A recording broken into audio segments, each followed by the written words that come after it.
Welcome to LaRocque Life Podcast. We talk about relationships, adventure, freedom, and just some all-around real and raw conversations. I'm Michael LaRocque, got my beautiful wife Laura with me. Hello. Good timing. I threw a curveball. I didn't throw. I was going to say that one. We'll get this down. Have it pre-recorded at one point and have some cool music behind. We're just joking about that. We always laugh at corny music before these, so we'll have our own. Don't worry about that. With our own corniness. Yeah, there'll be lots of corniness for that. So it's great to, man, we're on episode six. I don't know. Six? That's awesome. So we're getting there. We're getting close. Mm-hmm. We're going to get over that threshold and just keep pumping out great content. I'm having a blast with this. It's keeping me, I don't know, it's keeping me learning too, which is a big one. Like always learning and reading and trying to figure out obviously what we're going to talk about next. And I really want, and I know you made that a good point as well, of we have to add value. We have to have real, tangible things to talk about. And I think we're doing it.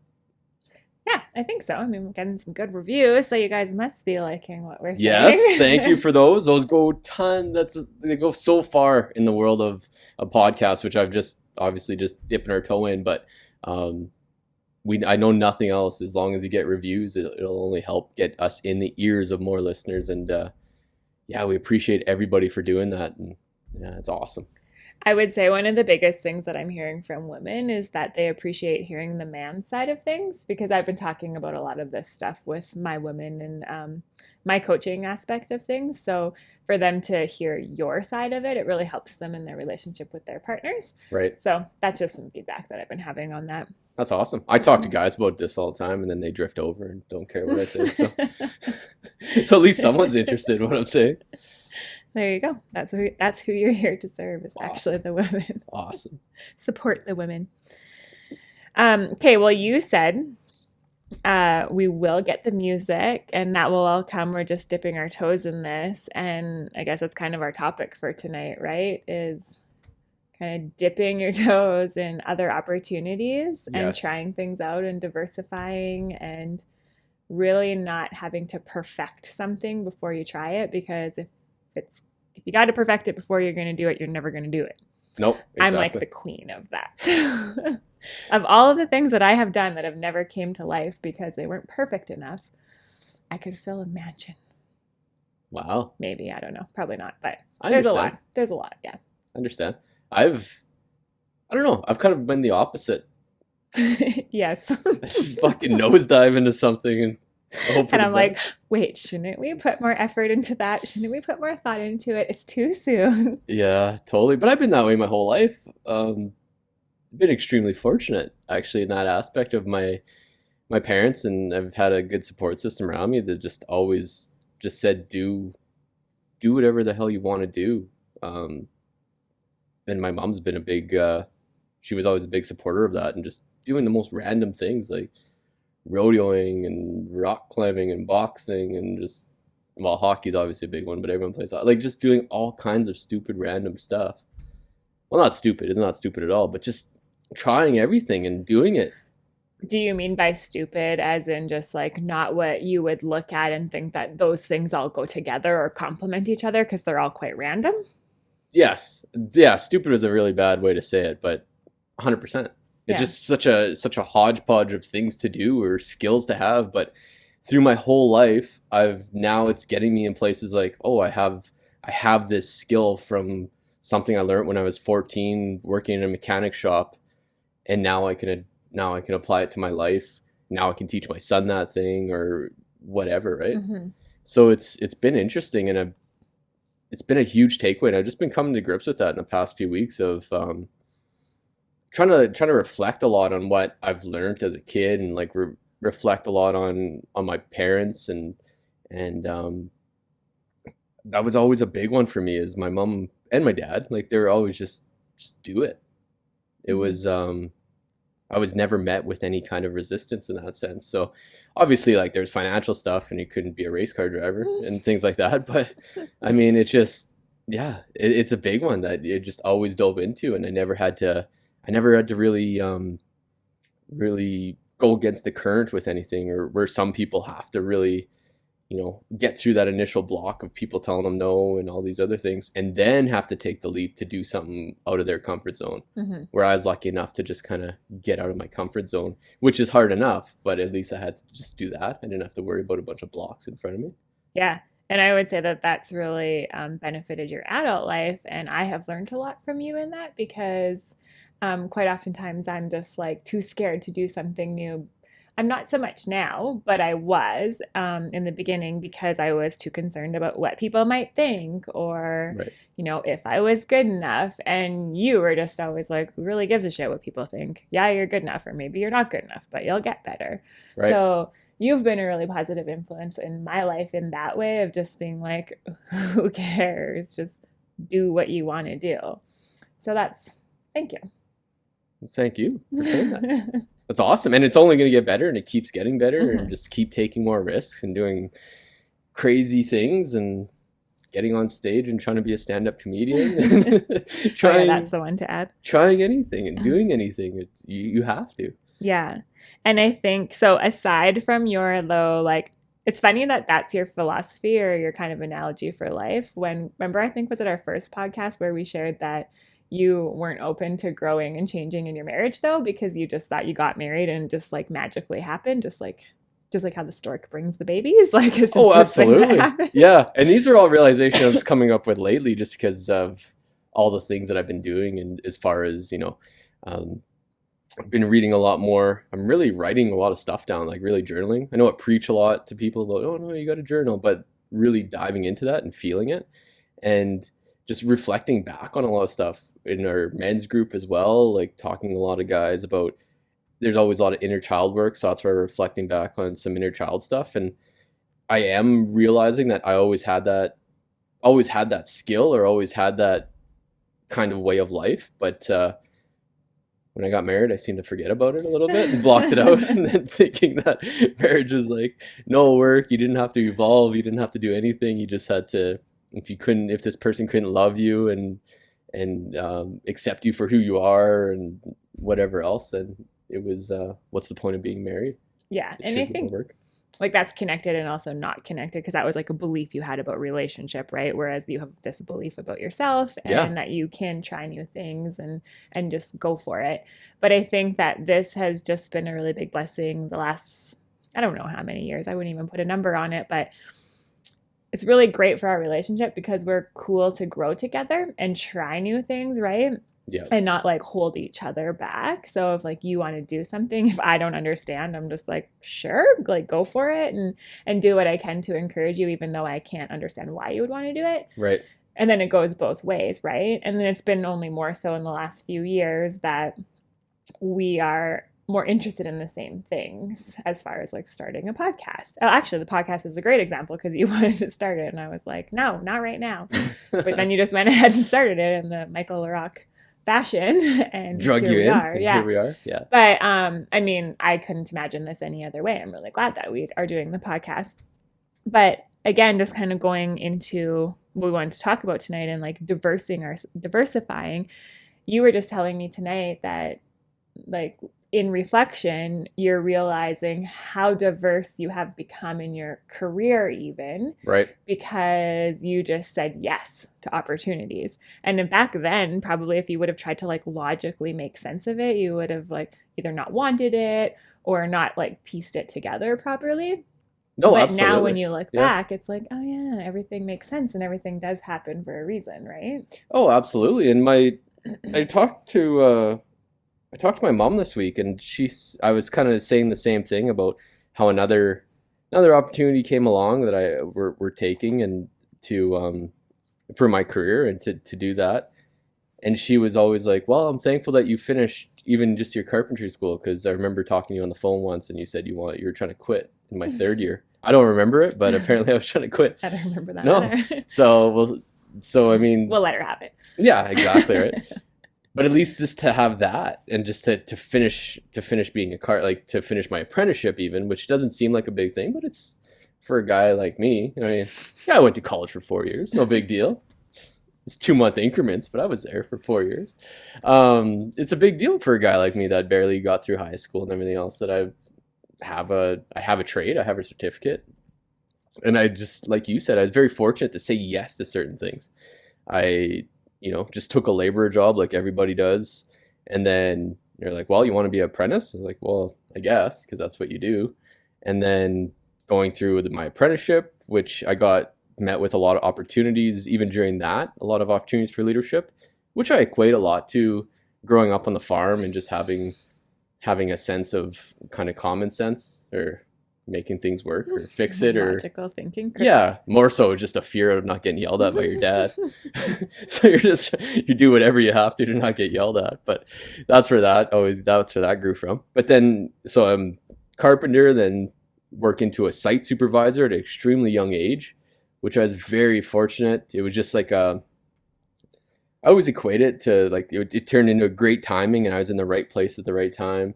Some key people quit, and then they had nobody else, so I just got kind of thrust in the position. But it all worked out. It worked out for the guys that trusted me, and it worked out for me as well, that I was able to kind of come through on the other side and actually be really good at it.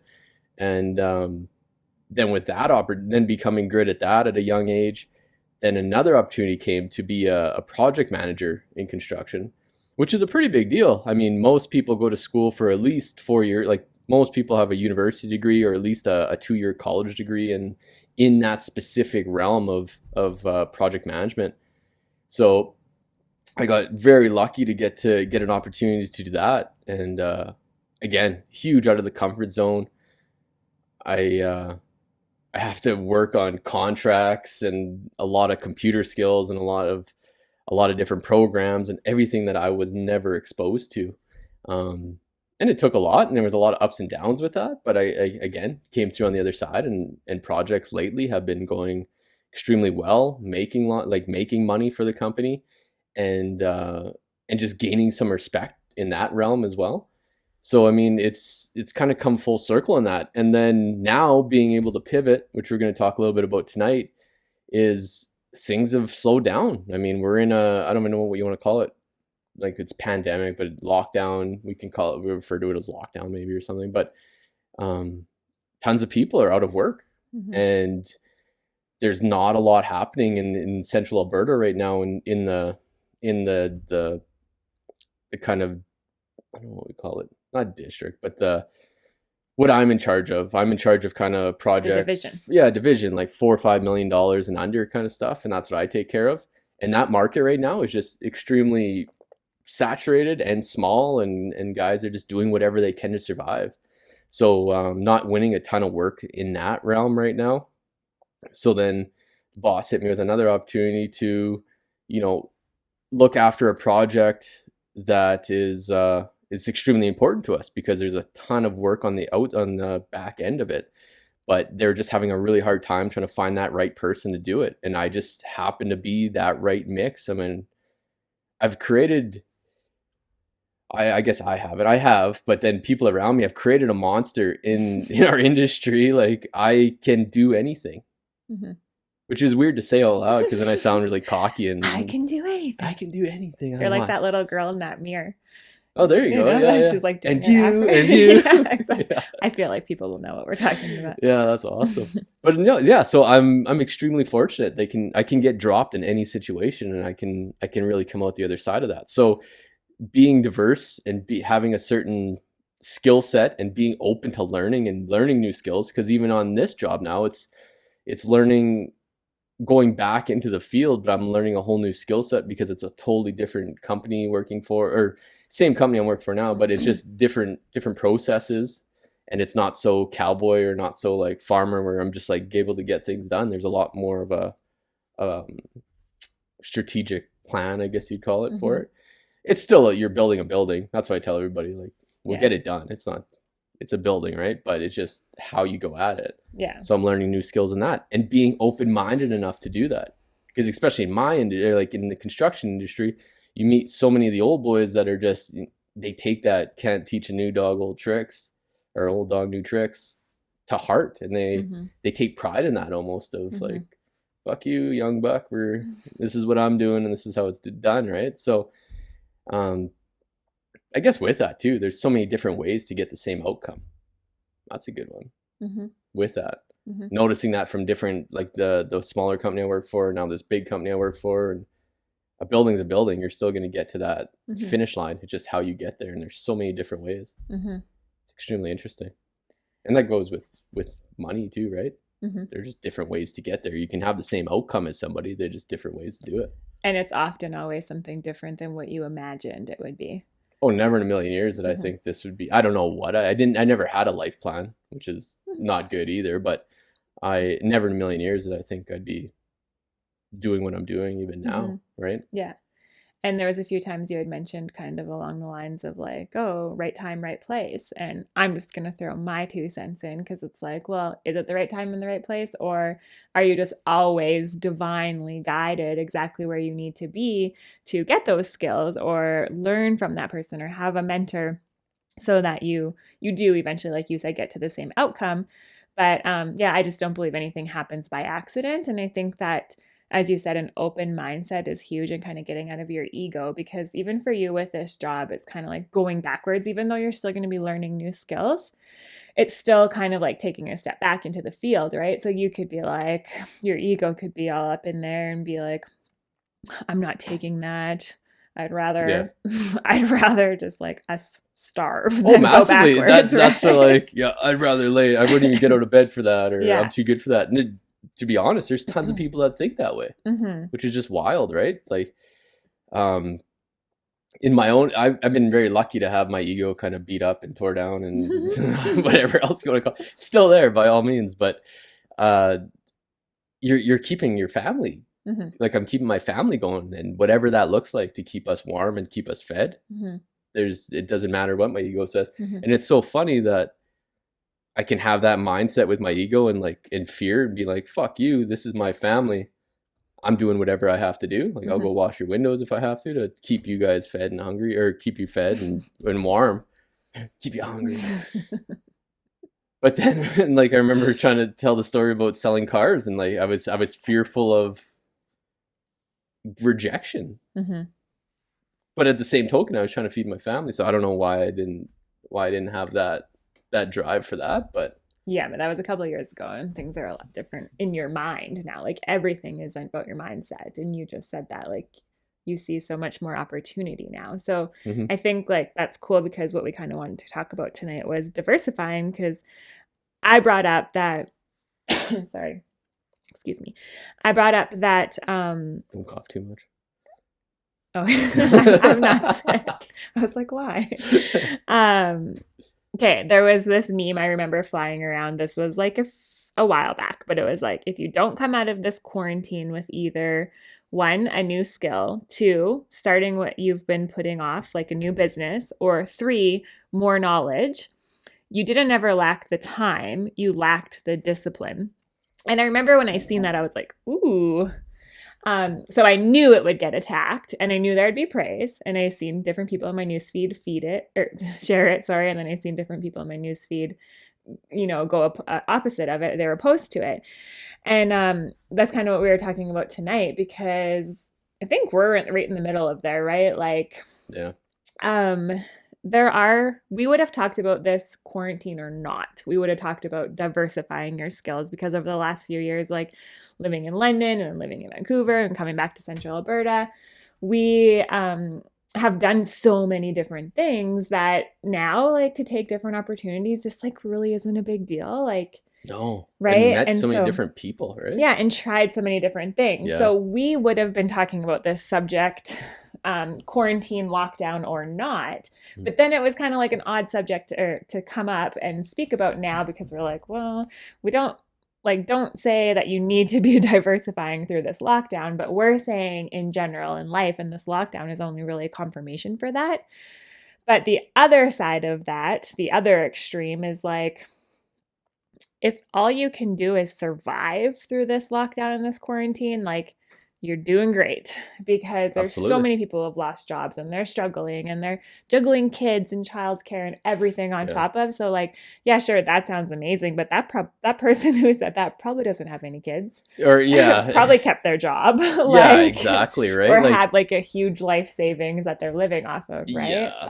So basically all I'm getting at is that everyone is unique. I think I did see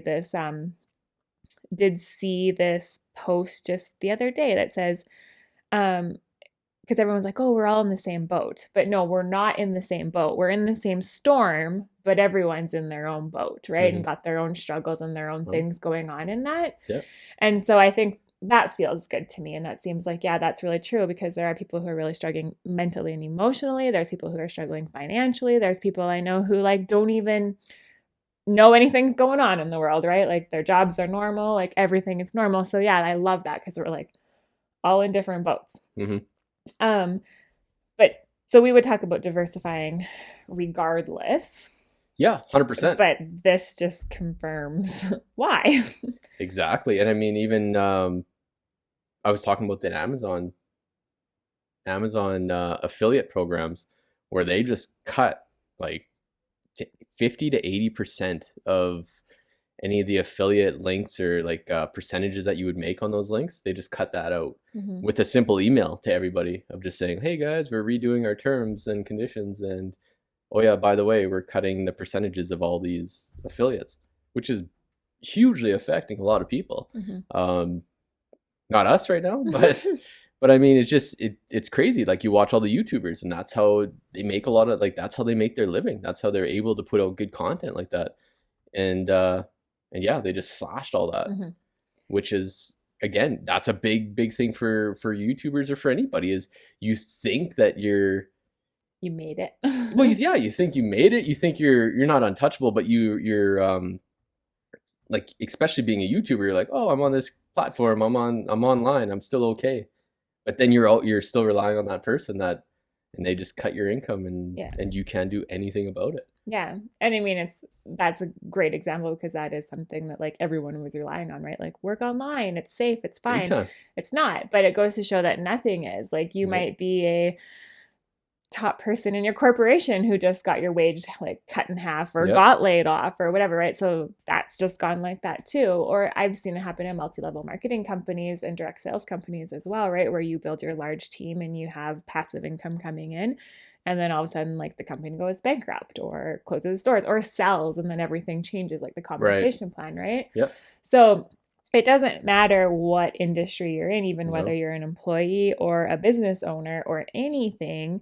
We're just talking about diversifying your skills and then diversifying like your income, having multiple streams of income that aren't solely reliant. One's not solely reliant on the other one, right? No, any book I've ever read, every video I watch about anyone of wealth is diversifying their portfolio. They always talk about. Never really had a portfolio, but yeah, no, you have to find different ways to do things. Yeah, and I think like for tonight, if the biggest takeaway would just be to be open-minded. So like your story was really powerful in sharing that, because you could have said no, or you could have, went a different direction, and maybe you would still end up where you are now. But the main point is that you always stayed open and you always said yes, right? Especially for this last one. Yeah. And now here you are. And so for other people who are out there who are like, wow, my world is crumbling right now, what do I do? Well, first of all, my advice is you need to be with those emotions and those feelings. Please do not stuff them down, because they are going to come out. Feelings buried alive never die. So you need to go there. You need to feel them. You need to express yourself in a safe place and in a safe manner. So then after that, once you're through that, I would start exploring like, what interests me, or who do I know that could teach me some skills? Whether you have money to invest in certain areas or you don't, that's going to determine kind of like what route you could go, or what people you could reach out to, right? Or what business am I interested in that I don't have to invest a lot of money in, but I can invest my time and learn knowledge and be mentored and create an income through that. And don't start with 10 different streams of income at once, because if your energy is like spread so thin, you're not going to get good at any of them. So my advice is to, start one stream of income and learn and become knowledgeable and educated in that, and then experienced in growing that and get it going. And then go down another one, right? Right. But yeah, I don't know, just this whole like people are losing everything, and it's scary, but I also don't think that you should start businesses or side hustles or anything out of fear No, because it won't work. no, fear or being fake. You got to find things that you can really get behind and get passionate about, because people can tell right away. You'd be able to sniff that out in a heartbeat, right? Or you'll only make it so far before it's like you can only fake it so long, right? Right. Yeah. No, that's so true. Yeah, 100%. But I mean, there's opportunities everywhere, and especially now with all this, I don't know, call it hardships, I guess. There's still hidden opportunities. You just have to like keep looking, keep finding, and keep that open mind, like we've been saying this whole time. Yeah, and say yes, right? Oftentimes I found in our life where I know personally, and if I've said yes to something, it's never made sense really in the moment, but when I look back, it totally makes sense, and it's always worked out generally better than I imagined. Even if it fell through and it didn't end up being like the thing, I just always learned so much or met like a very integral person that's in my life now that, I am connected with in my business and certain things. So it's just such a like, Windy, I don't twisty know, windy, road, twisty, connect the dots. And so I feel like just there's a lot of people right now who are like, wow, so things did not go according to plan. Like I had my life all planned out and it did not work. Yeah. So let this be, just that lesson. And obviously if you're in a really struggling place, to hear someone say, let this be your lesson, you probably want to punch me in the face. But just like this opportune time to really sink into all of those feelings and be like, yeah, what is next? I think asking questions is huge. And I don't mean asking questions to any person in particular, like asking yourself, asking your soul, asking God, like, what is next for me? Why is this happening to me? Why is this happening for me is actually a better way to phrase that. Totally. But yeah, that's all I got on that part. No, it's big, and culture is shifting now, right? Like it'll never, everyone's saying I want it to go back to normal. We need to go back to normal, but there is no normal. And everything's shifted and culture shifted. We have to shift with it. And I mean, do you really want it to go back to normal? That's what I keep saying. Everyone's like, "Oh, I want to go back to normal." It's like, do you want to go back to that? Obviously, it's comfortable because that's all you knew, right? Or all we knew, and getting through. But I was not having a good time for like the last couple of years, aside from the last few months. Like I was having a really hard time with normal. I know, but it's funny. We were talking about that the other day, how like in your men's group, right? You always share that you're kind of the more uppity one. Right. But that you're always very, very clear on that you haven't always been this way, because you don't want men to just think like, oh yeah, I like got my shit together. Yeah, look at this cheerleader. Right? Yeah, hey buddy. And you always tell them the part that they didn't get to see, because it's almost like you always say this, you were preparing yourself the last few years for this quarantine. Basically, everyone's feeling the emotions that I was feeling at that, like everyone, with the emotions that I was feeling, like with a lot of anxiety and like full on depression and just feeling hopeless and like, what am I doing? And which is silly to say out loud, because I mean, I had a great support system, obviously had a good job or career, like, but inside my own head, that's what, if you can look at it from the outside, you're like, what the fuck is your problem? Like, just shut up. Like, you're doing good. You got, good job, awesome wife, beautiful son, all these things. Oh, I got a beautiful son. No, the part before that. Oh, the awesome wife? Oh, yeah, there's that. But yeah, it's so funny. But when you're in it, you're in the shit, right?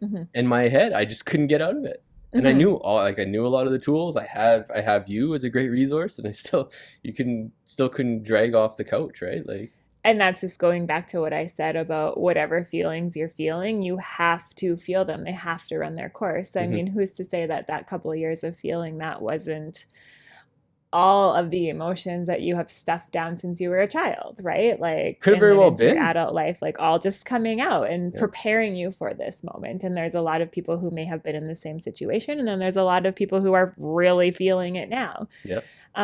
So it's all perspective, right? And it's all how you look at it. But I think ultimately, I think a lot of your shit was just coming up and you didn't really know how to deal with it. So it was probably prolonged. longer than like it could Definitely have longer than been it should have been. if you Yeah. would have dealt with it. But at the same time, it needed to happen. It needed to surface, right? Right. No, that's So, true. Because I feel like $1 million now, and again, it's not all rainbows and butterflies, but I haven't been in that place for quite a while now, and it feels great not been mhm. up, and I've been down, and it's way better being up than it is down. Um, Well, and the interesting thing is that okay, so I'm gonna share like just a little bit. mhm.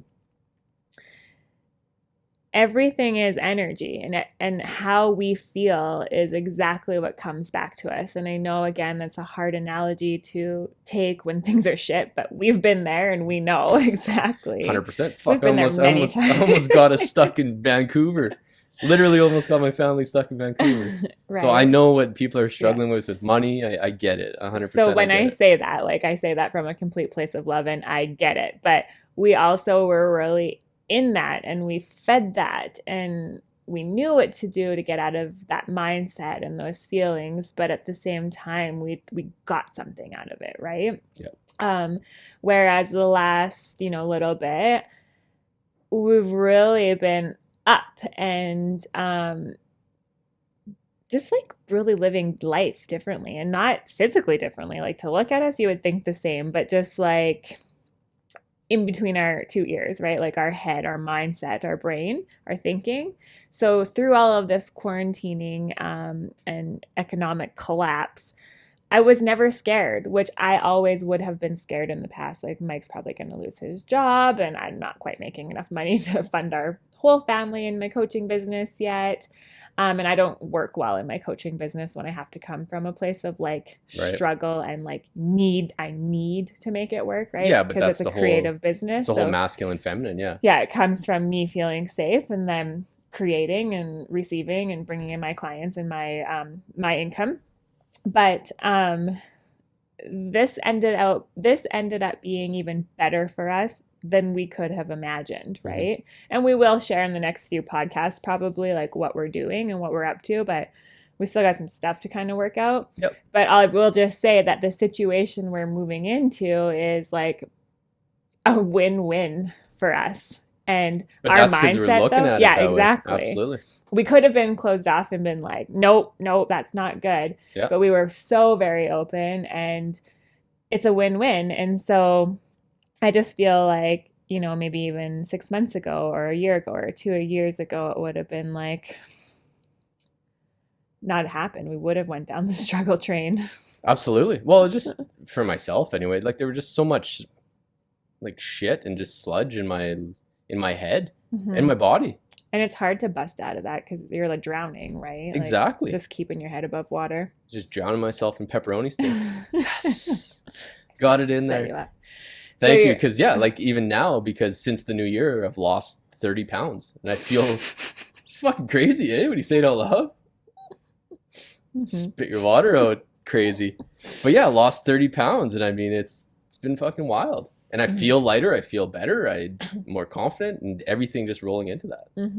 So Yeah, it's been it's all you're feeling, right? So we Yeah. totally get it on being stuck in that feeling and feeling like you're just keeping your head above water, right? And you can't get out of it. You get no like not a break. You don't get a break, and that's how it is for a lot of people right now. But like what advice would you have for like let's say men that are in that situation, because you know how easy it is to make that choice to lay on the couch and eat a bag of pepperoni sticks. God, that's easy to make that choice.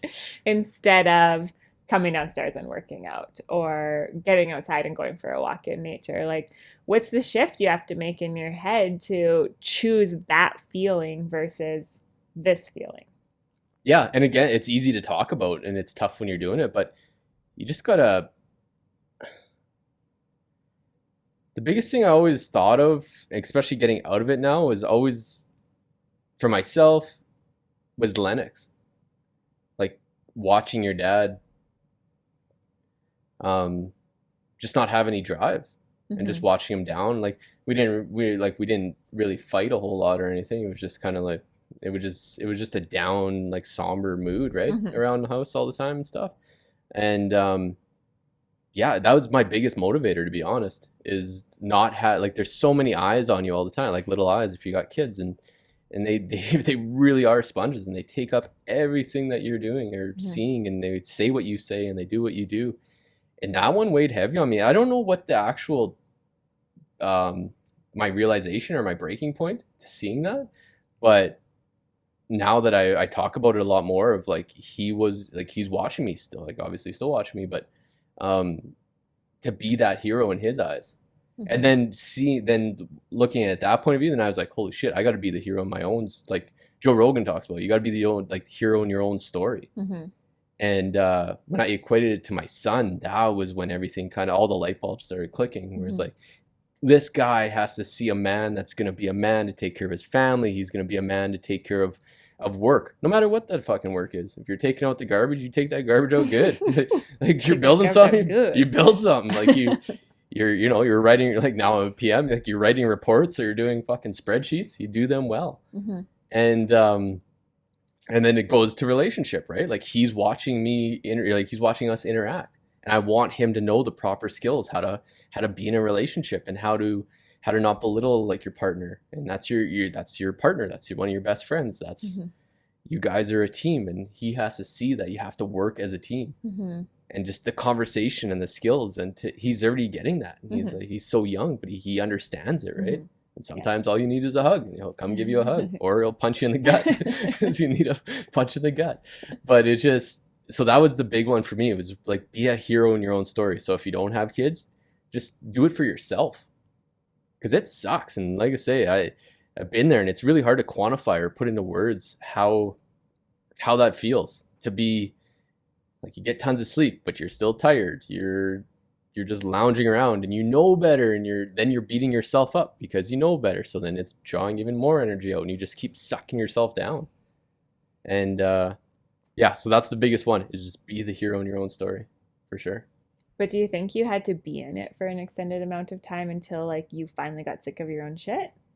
I think so. And the big one was I had support from you, which was awesome. And it's a really fine line saying that, where you don't want to be codependent and you're like, oh, now I have to take care of Mike this whole time, or like to feed a codependent or anything like that. It's not that, but I just had you were supporting, and you were like you weren't constantly nagging me to get out, like to get better or feel better. Like you can say that to somebody, or but you can't just say like, hey, perk up or cheer Mm-hmm. up. Like you see it on TV or see it in movies when like buddy says that to his wife, and it's like, yeah, good job, man. That's really gonna fucking help out. Tell me how that works. So like you can't really talk about it, but just having you there supporting me, and knowing that knowing I wasn't alone, Mm-hmm. really, and not again having you nag at me or having you put me down even further, which wouldn't have helped anything either. So that went a long ways, just having that support system. So if your partner is doing that, try to be that support, but at the same token, like I say, it's a fine line of, you can't be don't be that crutch either, Mm-hmm. that you're just constantly taking care of somebody, Mm-hmm. because then that fucks up your own story. Well, and I can take some credit for that, but I do have to throw a shout out to one of our good friends, and I won't share his name for his own privacy, but I actually called him, and I've never told you this, but since we're on this track, I called him and we had a conversation because I was like, I am really worried about Mike. Didn't know our conversation was coming here, but I was like, I don't know what to do anymore. Like, so this guy had been through his own shit and kind of came out the other side as well. And so he shared with me, and it was kind of something I already knew and I was trying to do, but I was really making it about myself in ways too. Because in my head, I would be like, I need a man. Like, I want someone who I'm like passionate to like come in the house and kiss and like has some drive and some motivation, which is all the masculine characteristics, by the Right. way. I have a masterclass for that. Nice, nice. But that's what I craved. And the longer that it went on, I wasn't like being like, oh, you need to chip her up and you need to take care of your shit. But in my head, I was going to this place of like, is this life? Like, maybe we're done. Like, I don't want this for life. And Yeah, so that's fair. I reached out to him though, and pretty much he told me that when he was going through it, all he wanted from his wife was to know that she loved him and that she wasn't going to leave him, just like, everything else that was going on in his life. So Right. I was very, very grateful for that conversation, because then it reminded me that, right, yeah, this isn't about me. And we've been through so much stuff together that, like, I obviously truly love you, and I knew we would get through it, but it was just kind of like, I don't know if that's going to happen anymore. It totally just contradicted myself, but that's where I was at daily. Like, I was like, no, we're going to get through this. And then I'd be like, no, we're not going to get through this. This is it. But I just shifted my thoughts back to, you are in like such a place of dealing with your own shit that like you don't need my shit on top of it, right? And I was in a good place. So all I did was, I don't know if you noticed, but like I started to tell you a lot more that I loved you and that I'm here for you and I'm not going anywhere. Did you ever notice that? I don't know if I did like consciously. I can't really think of it, but it obviously helped. Yeah, actually, and it wasn't too much longer after that where you did kind of come out of it. So, I mean, who knows if that was a factor, or Well, if it was everything just helps. Yeah. time, anyways. But I guess I just wanted to share that, because if there was people out there who are kind of going through the same things, which you probably, I feel like there's probably a lot more people going through that right now, right? You're worried about losing your house and you lost Yeah. your job, or you're worried about losing your job and everything. You don't need to worry about your wife or your husband leaving you as well, right? Yeah. So really being a partnership, and most relationships, that's how it works. There's Mhm. usually an ebb and flow even while you're in the like either you having a good day, I'm not having a good day, and then but lately I told this to somebody at work and they looked at me like I was retarded, but you just try I'm to not get supposed to use that term anymore. old dog, you can't teach me, you can't tell me how to talk. Yeah, you just preached about that, so you're gonna have to change your tricks. Yeah, there you go. But yeah, there was always up and down, but to have more of those middle days where you're both Mhm. on the up, right? Yeah, it's less extremes Exactly. for sure. Yeah. But yeah, so I think that's kind of, we didn't really know we were going to head this way, but that's the beauty of this. It just sort of goes. We're talking about diversifying, and now we're talking about depression and supporting your partner. Diversifying your relationship. Exactly. But yeah, I guess to kind of tie that together, in these times, if they're feeling dark and like, holy fuck, you could be there for your partner. If your partner's the one who's really down and out, like as the partner who's feeling a little bit more above, okay, how can I support them? Because you do know that once you both can rise up, you're really, really powerful together. And then you 100%. could look at ways to start diversifying or start being more optimistic about the future and looking for opportunities to tap into and to grow together. But if you're in the shit right now, just know that you will work through it, and there's always support, and there's always someone that you can reach out to, or just even like, you're loved, right? You are so loved. And if you're the partner, tell your partner that. If you're the person who needs it, tell your partner you need that, right? 100%. There's nothing wrong with expressing your feelings from what you need. We're just also scared and closed off to share our feelings for some reason. But yeah, I mean, but in your head, you're thinking, if I open up like that, then they're going to leave me because they didn't sign up for this either, right? right. But if I was always that's like, in your head, or that's in my head. That's what I'm thinking in my yeah, head. I always just thought, if you would just tell me what like you need. And I didn't expect you to tell me what you were thinking, but at the same time, like, if you could have just said like what he told me, I just need you to know you're here for me, right? Mhm. Just please don't go anywhere. I'm going through some shit, but I need you. I want you. I want to grow with you. And I don't know if you would have the capability to say that at that time, but No, it's tough.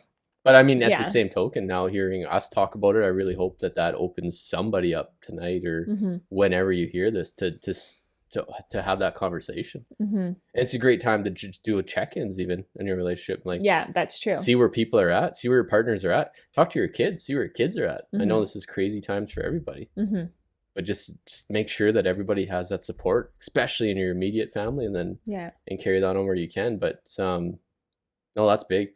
And just to break out of that, and then you'll break out and you'll have the energy, because nothing's really shifted. I guess I lost a lot of weight, but and my eating's got better. There's a lot shifted actually. But I mean, to have the energy to look for opportunities and to do different things, right? Oh man, I just read it.